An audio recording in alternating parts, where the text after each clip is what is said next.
जीव विज्ञान बायोलॉजी परिभाषा।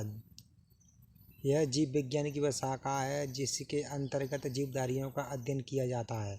जीव विज्ञान शब्द का प्रयोग सर्वप्रथम लेमार्क और ट्रेविरेनस नामक वैज्ञानिकों ने सन 1801 में किया था। लेमार्क फ्रांस के तथा ट्रेविरेनस जर्मनी के निवासी थे। जीव विज्ञान बायोलॉजी यानी बायो का मतलब जीवन तथा लोगस का मतलब स्टडी यानी अध्ययन को हम पुनः दो भागों में विभाजित करते हैं। क वनस्पति विज्ञान यानी बॉटनी और ख जंतु विज्ञान यानी जूलॉजी। बॉटनी शब्द की उत्पत्ति ग्रीक भाषा के बास्किन शब्द से हुई है जिसका अर्थ है चरना।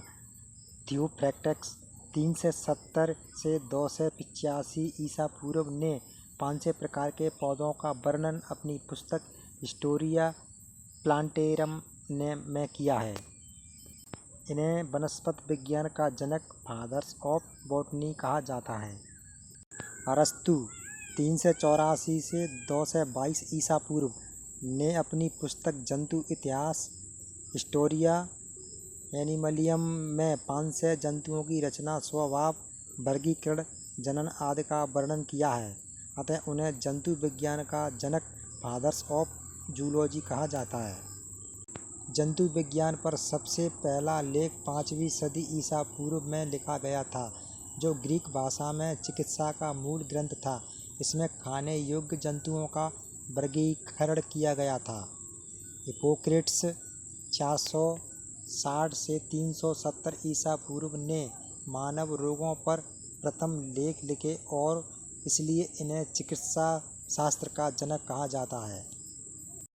चिकित्सा शास्त्र के विद्यार्थियों को आज भी उनकी शपथ दिलाई जाती है। ईसा के बाद प्लाइनी 23 से 29 ने प्रकृति विज्ञान नेचुरल हिस्ट्री नामक एक बृहद ग्रंथ लिखा।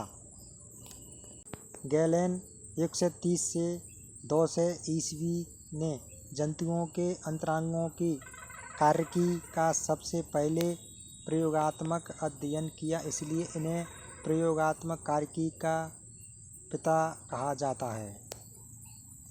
इसके बाद अगले 1000 वर्षों का समय विज्ञान का अंधकार युग यानी डार्क एज रहा। 13वीं सदी में एल्बर्टस बैगनस 1200 से 1280 ईस्वी के जंतुओं पर ऑन एनिमल्स नामक ग्रंथ से जंतु विज्ञान का पुनर्जागरण हुआ।